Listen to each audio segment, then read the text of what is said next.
at first read periodic table.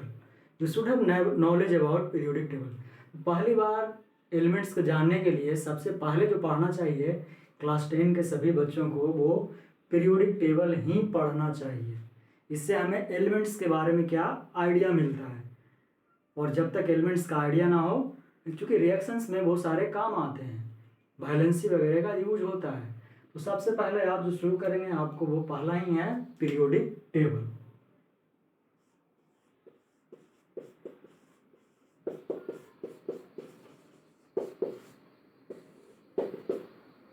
और ये session एकदम इंटरेस्टिंग होगा, इसकी गारंटी है। Periodic table, table plus period, है ना, यानी क्या रहेगा, कुछ एक टेबल रहेगा किसी तरह का, और एक ऐसा टेबल होगा जिसमें प्रॉपर्टीज का रिवीजन होगा। जैसे आप क्लासेस जाते हैं, स्कूल जाते हैं, तो आपको ये पता होता है ना कि मेरा 7 पीरियड है और एक के बाद एक किसका आज क्या होगा, और वही सेम सब्जेक्ट आपको अगले क्लासेस में भी रिपीट होता है। तो क्या अब यहाँ वो हो गया पीरियड। अब टेबल, तो आप कंप्यूटर साइंस भी पढ़ते हैं, उसमें देखते हैं टेबल। टेबल को क्या बोलते हैं, collection of groups and columns, यही बोलते आए हैं ना, क्या बोलते हैं, collection of groups and columns, या कुछ और बोलते हैं, कुछ और बोलते हैं। हम जो ग्रुप बोल रहे हैं उसको आप क्या बोलते हैं, रो, रो एंड कॉलम्स, यही सीखते आए हैं ना कि कंप्यूटर साइंस में टेबल क्या होता है, collection of row and columns. तो यहाँ का टेबल भी कोई खास अलग नहीं होगा। यहाँ भी जो टेबल बनता है आपका वो इसी तरीके से बनता है, जिसमें रोज और कॉलम का क्या होता है, कॉम्बिनेशन होता है। ठीक है, इस तरीके से ही टेबल कहाँ, यहाँ भी बनेगा।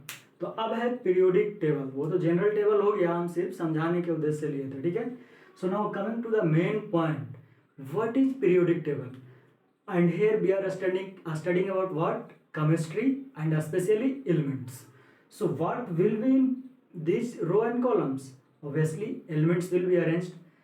Though then how, by which property, on which property, by which property these elements will be arranged, chemical property, physical property, and according to what, their atomic number, atomic weight.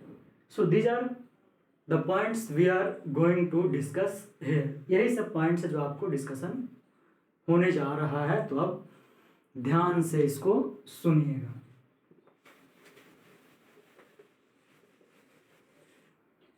तो अगर simple definition दिया जाए periodic table का, आपको लिख दें, पहले बोल देते हैं, periodic table is the combination of groups and columns of elements according to their chemical and physical properties। ठीक है, according to their chemical and physical properties। इतना ही तक छोड़ें, ये sufficient definition है, और अगर और भी कुछ ऐड करना चाहे तो हम ऐड कर सकते हैं। तो पहले इतना ही लिख देते हैं, क्या है, पीरियोडिक टेबल को शॉर्ट में पीटी लिख रहे हैं। PT is combination of groups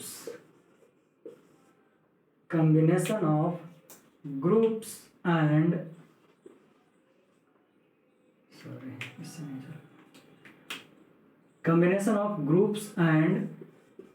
periods according to, AYC का मतलब क्या, according to their chemical and physical properties।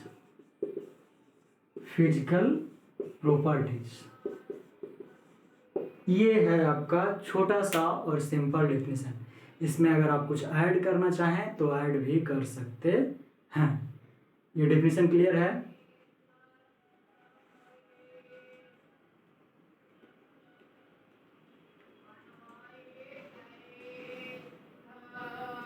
ठीक है, क्लियर है? ये कोई दिक्कत इसमें, इस डेफिनेशन में? जैसा कि हमने कहा आपसे कि इस डेफिनेशन को हम क्या कर सकते हैं, इलेबोरेट भी कर सकते हैं, बड़ा भी कर सकते हैं। तो बड़ा करेंगे तो क्या बोल सकते हैं कि पीटी यानी periodic table is a tabular arrangement.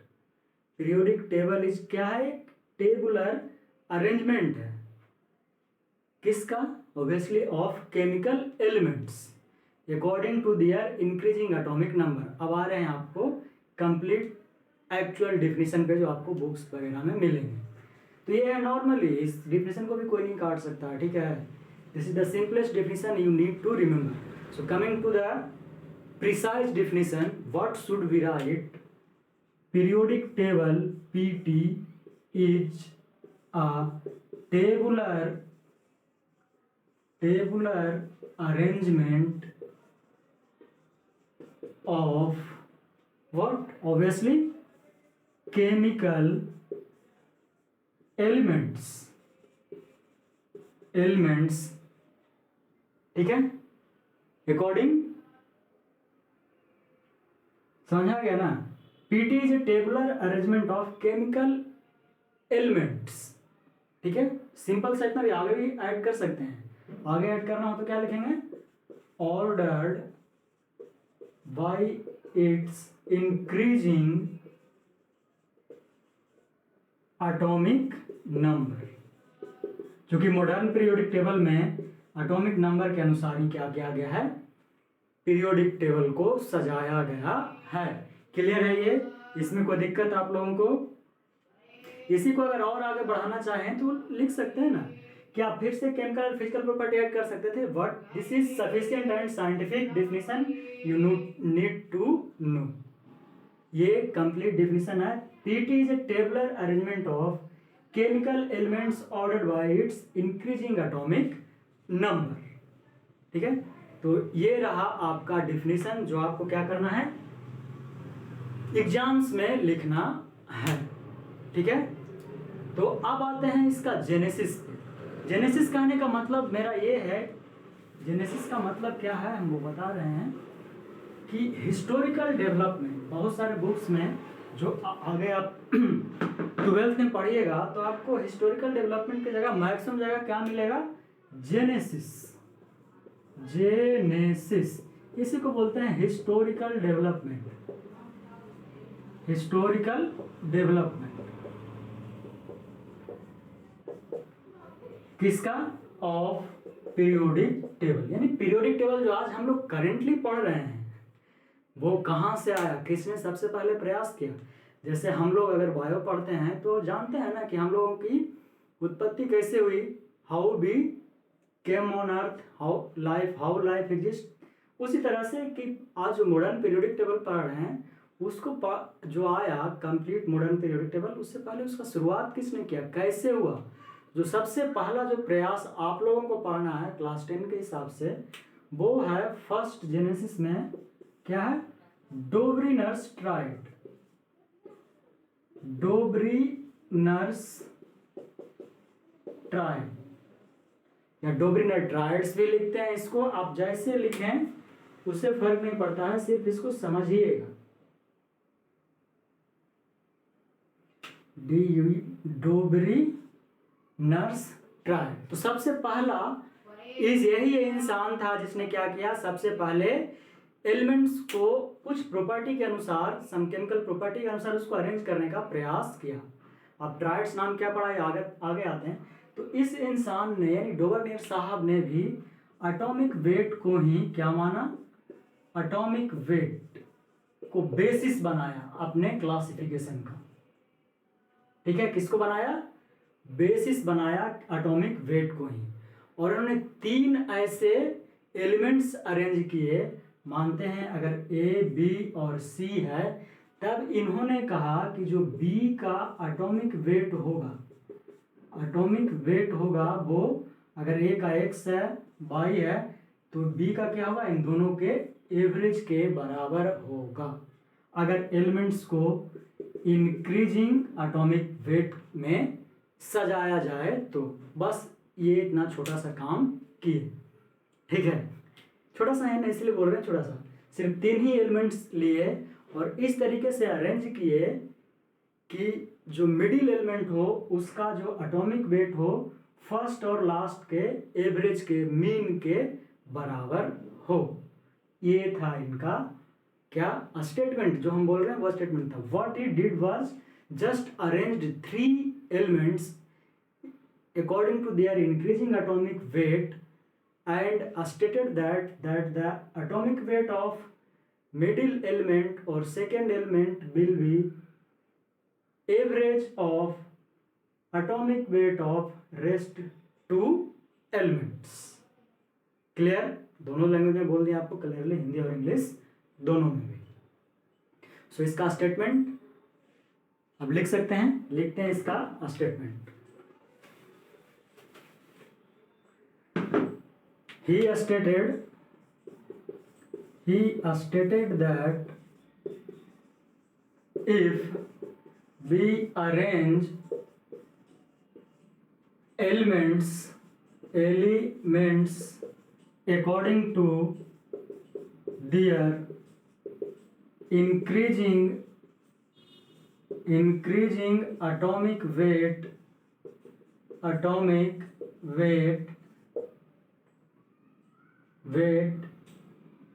then if three such elements are arranged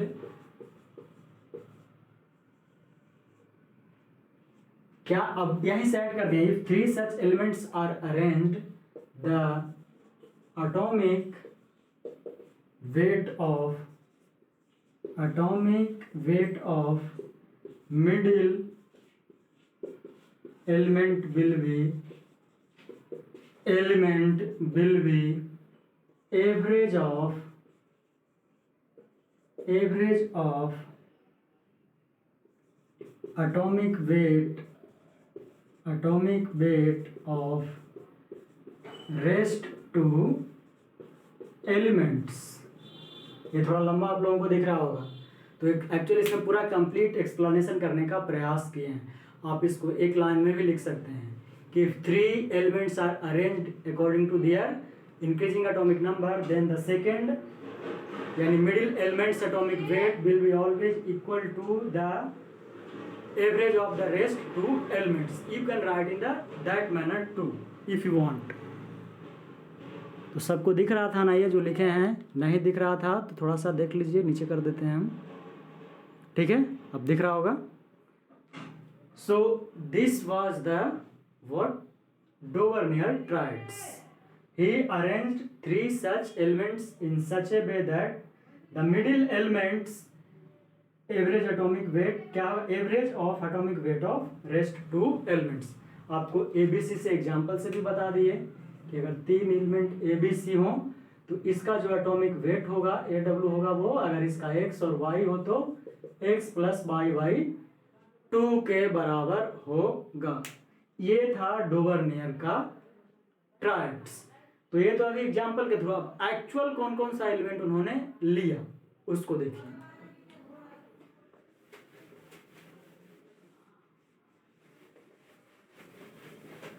तो जो एक्चुअल एलिमेंट्स उन्होंने लिया वो पहला जो ट्राइड्स था फर्स्ट ट्रायड लिथियम, सोडियम और पोटेशियम। इसको हम लोग लिथियम पढ़ते हैं, इसको सोडियम पढ़ते हैं, इसको पोटेशियम पढ़ते हैं।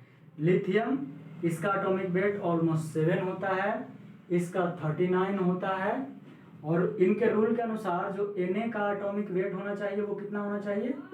एवरेज ऑफ Li प्लस, यानी लिथियम और पोटेशियम के बराबर होना चाहिए। तो निकालिए इसको, क्या 39 प्लस 7 का एवरेज, 2 एलिमेंट है, 2 कितना आया 46/2, दैट मीन्स 23। और एक्चुअली ये 23 प्रैक्टिकल में आता भी है, किसका? सोडियम का। तो ये था, और ये क्वेश्चन आपसे बहुत बार पूछा भी गया है कि पहला ट्राइड्स बताइए। मैक्सिमम टाइम जो आपको रिपीट्स होते हैं ये फर्स्ट ट्राइड्स ही रिपीट होते हैं, ठीक है? तो फर्स्ट, अब आप लोगों को इसमें कोई दिक्कत है? ठीक है, कोई दिक्कत नहीं ना है? तो ये था फर्स्ट। इसके बाद का ट्राइड्स भी जानना है तो सुनिए। दूसरा क्या था, याद है किसी को? कैल्शियम, कॉपर, स्ट्रोंशियम और बताइए अगर किसी को याद हो तो।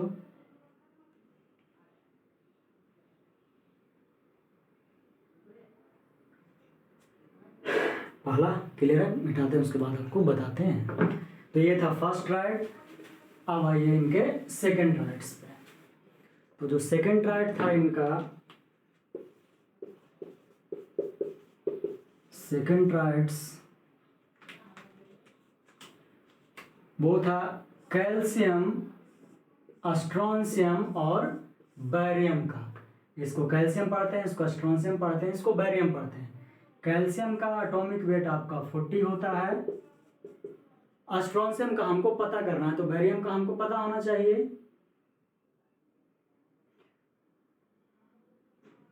तो बैरियम का कितना होता है?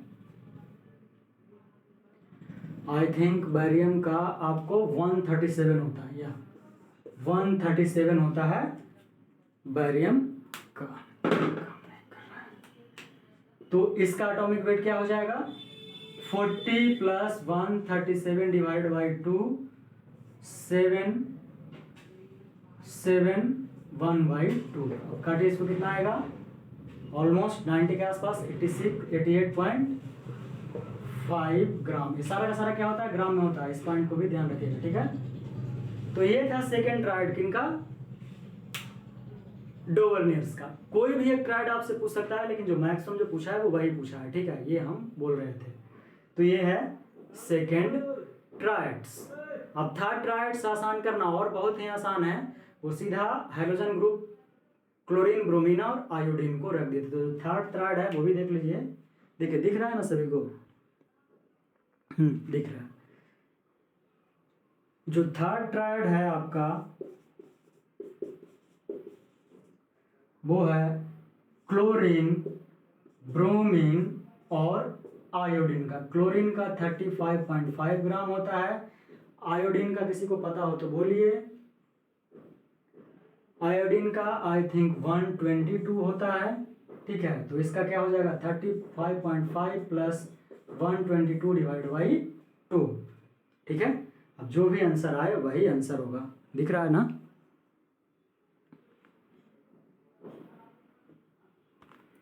चलिए, अब दिख रहा होगा। 35.5 डिवाइड करके अब तो आप लोग निकाल ही सकते हैं इसको। कितना आएगा? 1। तो इसका अगर निकालिएगा तो ऑलमोस्ट आएगा आपको 80। 35/57, ऑलमोस्ट 80 हम बोल रहे हैं। क्या? ऑलमोस्ट 80। सो ऑलमोस्ट 80, सॉरी, इसका आयोडीन का 122 नहीं, इसका होता है 62, तो 127, हाँ 127 होगा इसका, ठीक है। 127 ये होगा इसका एटॉमिक वेट। तो ये है आपका complete discussion about Dobereiner triads. तो इसका कभी हालांकि बहुत ही रेयरली पूछता है, what are the limitations of Dobereiner triads. तो अगर इससे आपका लिमिटेशंस पूछता है तो सबसे बड़ा लिमिटेशंस ये है, he could only make 3 such groups, ठीक है। क्या था? वो सिर्फ 3 ही ऐसा ग्रुप बना सके, first tried, second tried and third tried. उसके बाद नहीं बन सका। उसको भी आपको लिख देते हैं अलग से, ठीक है। इस तरह से एक्सप्लेन करके लिखे थे, अब आपको सिंपली लिख देते हैं। देखिएगा, इस तरह से बना करके फर्स्ट, सेकंड और third. First triad, second triad, third triad. पहला क्या था? अभी बताए थे ना, फ्लोरीन क्या फ्लोरीन बताए थे? नहीं, क्या बताए थे? लिथियम, सोडियम और पोटेशियम। इसका क्या बताया? कैल्शियम। कैल्शियम के बाद तीसरा याद है, थर्ड सबसे आसान याद करना, क्लोरीन, ब्रोमीन और आयोडीन के कारण। यहाँ लोग गड़बड़ करते हैं, ये भी याद कर लेते हैं, ठीक है। कैल्शियम के बाद है आपका स्ट्रोंशियम, ठीक है। इसके बाद है बैरियम। ये 3 ही ऐसा ट्राइड्स बना सके थे। अगर इसका एटॉमिक वेट लिखना है तो साथ में लिख लीजिए, सोडियम का 23, इसका होता है 39, कैल्शियम का एटॉमिक सारा एटॉमिक वेट है, ठीक है, 40, स्ट्रॉन्शियम का कितना निकाले थे याद कीजिए, इसका तो 127 है, इसका 35.5 है, तो ये 80 आया था। कैल्शियम का ये है, स्ट्रॉन्शियम का कितना है बताइएगा अगर याद हो किसी को।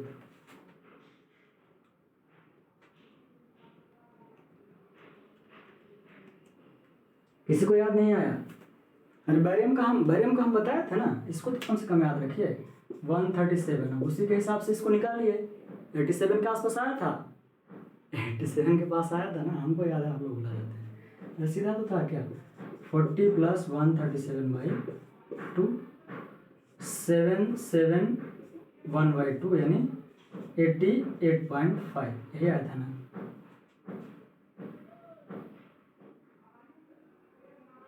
लगभग यही आया था। और एक्चुअली जब इसका निकाला गया तो आता है ये आपका 87.6, तो ऑलमोस्ट सिमिलर था, इस कारण इसको एक्सेप्ट कर लिया गया था। तो दिस 3 फॉर द डोब्रिनर ट्राइड्स। आपको हम बहुत अच्छे से एक्सप्लेन कर दिए हैं अभी तक डोब्रिनर ट्राइड्स, इसमें अब किसी को दिक्कत नहीं होनी चाहिए, ठीक है। इसको हम मिटा रहे हैं, तब तक आगे बढ़ रहे हैं फिर, ठीक है।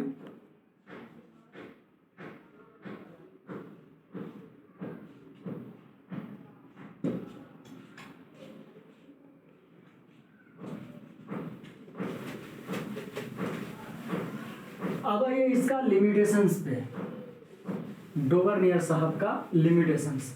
तो बस एक छोटा सा सिंपल सा क्या है लिमिटेशंस है, अगर पूछ देता है एग्जाम में कि लिमिटेशंस क्या है, लिमिटेशंस किसका, ऑब्वियसली हम लोग डोबरनियर स्टडी कर रहे हैं, तो he could only make such 3 groups, he could only make 3 such groups, 3 such groups. तो यही इनका क्या था, मेजर डिसएडवांटेज था, यानी लिमिटेशंस था, ये इसके आगे बढ़ ही नहीं सके। यहां तक किसी को कोई प्रॉब्लम? अब आइए जो दूसरा प्रयास था उनके बारे में भी सीख लेना। पहला प्रयास तो डोबरनियर ने किया, दूसरा बहुत ही इंटरेस्टिंग है, जिनको हमको जॉन न्यूलैंड्स के नाम से जानते हैं। बुक्स में तो सिर्फ आपको न्यूलैंड्स ही मिल जाएगा, न्यूलैंड्स ऑक्टेव लॉ। ऑक्टेव मतलब होता है 8, यानी जिस तरीके से संगीत म्यूजिक सभी लोग सुनते हैं, the way in which we listen music and what we know that सा रे गा मा पा धी ना, फिर से सा रिपीट होता है। इन द सेम वे, सिर्फ ये याद करने के लिए है, ठीक है। What Newlands told that if we arrange elements according to their increasing atomic number, then the properties of 8th element will be similar to that of first element। जिस तरीके से सारे गामा पधानी सा रिपीट होता है, उसी तरह से 8वें एलिमेंट का प्रॉपर्टी क्या होगा, पहले से सिमिलर होगा। बस इतना छोटा सा क्या था इनका स्टेटमेंट था। कहेगा सर आप हमेशा छोटा छोटा ही करते हैं, एक्चुअली है ना, छोटा सा ही तो था। जिस तरह से हम लोग क्या सारे गामा सा रे गा मा पा, नहीं दिखेगा तो बोलिएगा, ठीक है, पा धी पा धा नी, यहाँ फिर से सारे रिपीट हो जाता है। यहाँ के बाद फिर से हम यहाँ आ जाते हैं ना। उसी तरह से न्यूलैंड साहब ने कहा कि जो इसके बाद यहाँ जो एलिमेंट अरेंज होगा उसका प्रॉपर्टी इससे मैच करेगा, जैसे सा रिपीट होता है वैसे ही, ठीक है। तो ये था इनका रूल। तो इसका स्टेटमेंट हम आपको लिख के दे रहे हैं। इनका स्टेटमेंट क्या था? Statement, if elements are arranged according to their increasing atomic weight, अब यहाँ से सुनिए, the chemical and physical properties of eighth element will be similar to that of first element। अब यहाँ एक पॉइंट है कि हम लोग सिमिलर क्यों बोलते हैं, सेम क्यों नहीं बोलते हैं। तो यहाँ एक छोटा सा सिंपल सा एग्जांपल है कि लिए दो जुड़वा क्या हो, भाई हो, वो देखने में एकदम एक जैसे लगते हैं ना, एकदम क्लियरली क्या लगते हैं कि दोनों एक ही हैं, लेकिन फिर भी उनका बॉडी स्ट्रक्चर डिफरेंट होगा ही होगा। उसी तरीके से यहाँ हम सिमिलर वर्ड का यूज करते हैं, सेम का नहीं। इसका प्रॉपर्टी पहले से सिमिलर होगा, एग्जैक्टली मैच कर जाएगा। ये कैसे संभव है? संभव है क्या? जनरल लाइफ में भी ये संभव नहीं है।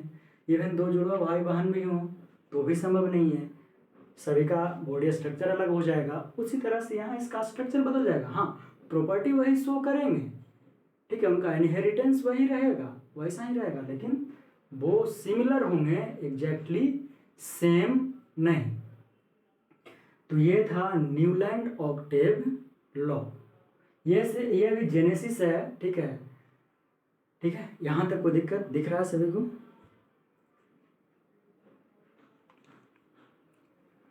चलिए, दिख रहा है सभी को, ठीक है।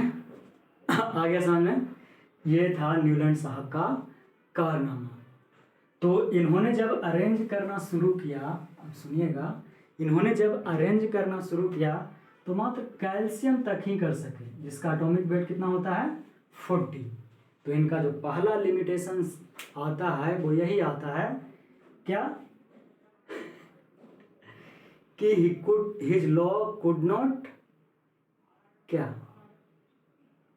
be valid, his law could not be valid after the calcium element. Calcium के बाद इनका रूल वैलिड नहीं रहा। ये फर्स्ट डिमेरिट या लिमिटेशंस ही होता है।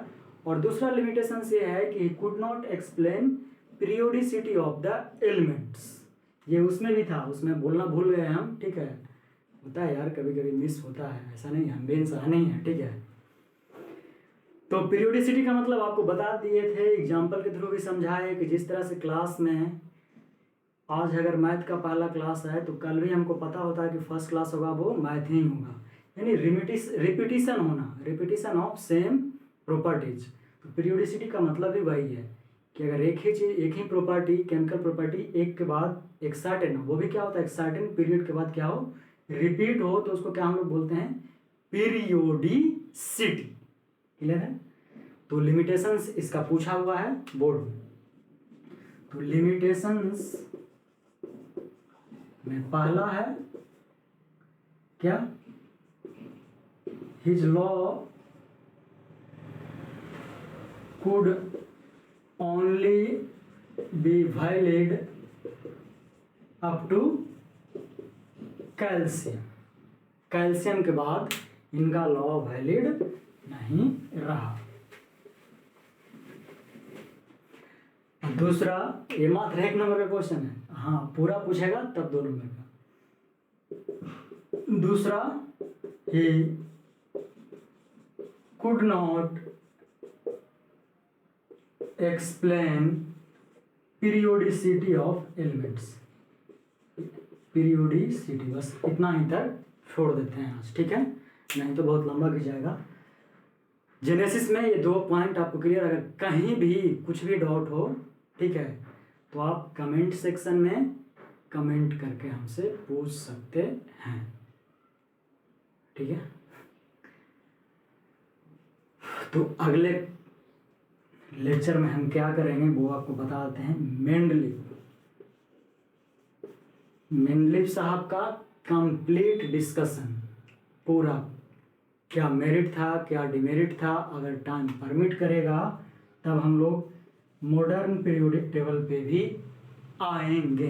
अगर टाइम परमिट करता है तब हम लोग क्या मॉडर्न पीरियोडिक टेबल पे भी जरूर आएंगे, ठीक है। फिर से बोल दे रहे हैं, कल का क्या रहेगा, मेंडलीव का पीरियोडिक टेबल, मेंडलीव पीटी और मॉडर्न पीरियोडिक टेबल, इन दो चीज़ों का हम लोग कल डिस्कशन करेंगे।